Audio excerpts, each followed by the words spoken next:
শুভ সকাল বন্ধুরা, কেমন আছো তোমরা সবাই? আশা করছি তোমরা সবাই খুব ভালো আছো এবং সুস্থ আছো, যে যেখানেই আছো। তো তোমাদের ভালোবাসায় কিন্তু আমি অনেকই ভালো আছি।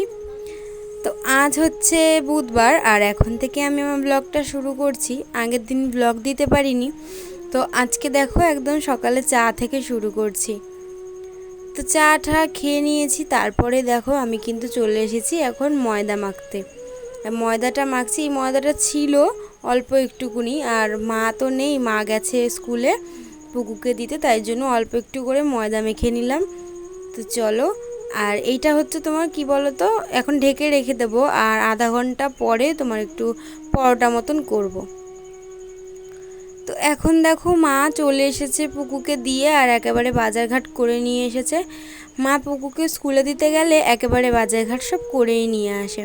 তো চলো একবার দেখিয়ে দিই তোমাদেরকে যে মা কি কি নিয়ে এসেছে।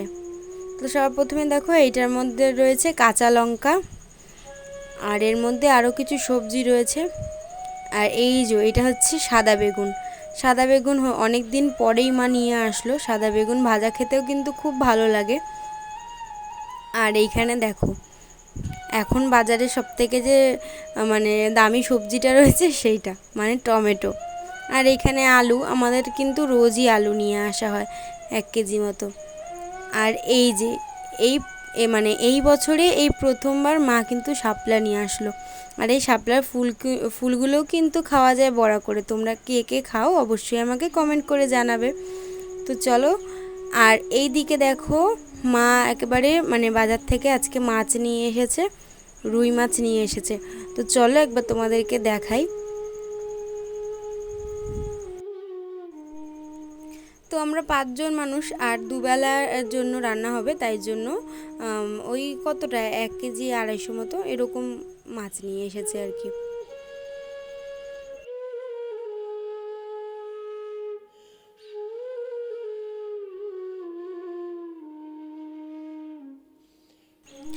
আর তারপরেই কিন্তু আমি পরোটাগুলো বানিয়ে নিয়েছিলাম।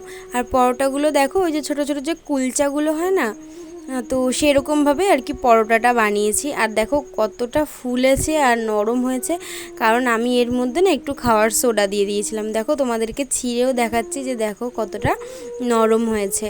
তো চলো এখন সকালবেলায় পরোটাটা খেয়ে নিই। আর তারপরেই দেখো আমি কিন্তু শাপলাটা কেটে নিয়েছিলাম, আর এখন কলপারে চলে এসেছি শাপলাগুলোকে ভালো করে ধুয়ে নেব। শাপলাগুলো না মানে আগে ধুয়ে ভালো করে তারপরে একটু ঝুলিয়ে রাখলে ভালো হয়, কেন বলো তো, তাহলে জলটা ঝরে যায়, তাহলে শাপলাটা রান্না করার সময় আর বেশি জলটা বেরোয় না। তো চলো আমি শাপলাটা ধুতে থাকি, আর তোমরা ততক্ষণ আমার ভিডিওটা দেখতে থাকো। তারপরে দেখো আমি মাছটাও ধুয়ে নিয়েছি। মাছটা ধুয়ে সমস্ত কিছু গুছিয়ে নিয়েছি। এখানে মাছের তরকারির আলু, পেঁয়াজ, লঙ্কা সব কেটেছি, আদা রসুনটা পরে ছাড়াবো। আর এখানে দেখো শাপলাটাও ধুয়ে এনে রেখেছি। আর এখন দেখো শাপলাটাও কিন্তু বসিয়ে দিয়েছি, কালো জিরে কাঁচা লঙ্কা ফোড়নে দিয়ে বসিয়েছি। আর এদিকে তেলটা গরম হতে বসিয়েছি, এখানে নুন হলুদ মাখিয়ে রেখেছি, মাছটা ভেজে নেবো এদিকে। তো দেখো শাপলার থেকে কতটা জল বেরোচ্ছে, আর এরকম মানে কাটার পরে ধুলে পরে তখন বেশি করে জল বেরোয়। আর এই দেখো এদিকে মাছটাও ভেজে নিচ্ছি, যাতে দুই দিকে বসিয়েছি তাতে তাড়াতাড়ি হয়ে যায়। আর এখানে কিছুটা মাছ ভেজে রেখেছি। তো সমস্ত মাছগুলো আমার ভাজা হয়ে গেছে দেখো। আর এরপরে তরকারিটাও করে নেব, কিন্তু মশলাটা আগে বেটে নিই, বাটা হয়নি। আর এই দেখো এখানে শাপলাটা করেছি, বুঝতে পারিনি হট করে অনেকটা না তেল পড়ে গেছে, দেখো অনেকটা তেল হয়ে গেছে। আর এইটা কি বলো তো, এখানে আমি পেঁয়াজ আর বেগুন আর কাঁচা লঙ্কা ভেজে নিচ্ছি। এই যে মা এখানে কিছুটা মাছের তেল নিয়ে এসেছিলো মা, তো এখন এই পেঁয়াজ বেগুন দিয়ে করে নেব।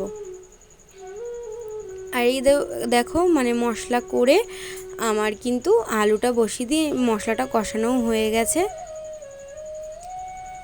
তো রান্নাবান্না পরে আমি কিন্তু স্নানে চলে গেছিলাম, আর এখন দেখো স্নান থেকে চলে এসেছি, মাথাটা আজকে ঘষেছি একটু, আর এখন খেতে বসবো। তো চলো তোমাদের সাথে দেখিয়ে দিই।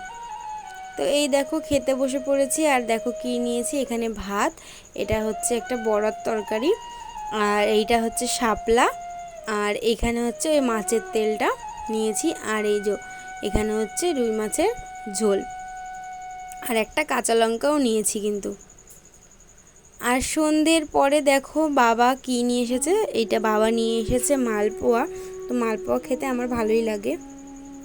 আর এখন হয়ে গেছে রাত, আর এখন কিন্তু ভিডিওটা আমি এখানে শেষ করে দিচ্ছি। তোমাদের যদি ভিডিওটা ভালো লেগে থাকে তাহলে অবশ্যই লাইক কমেন্ট আর শেয়ার করে দিও, আর আমার চ্যানেলটা সাবস্ক্রাইব করে আমার পাশে থেকো। টাটা।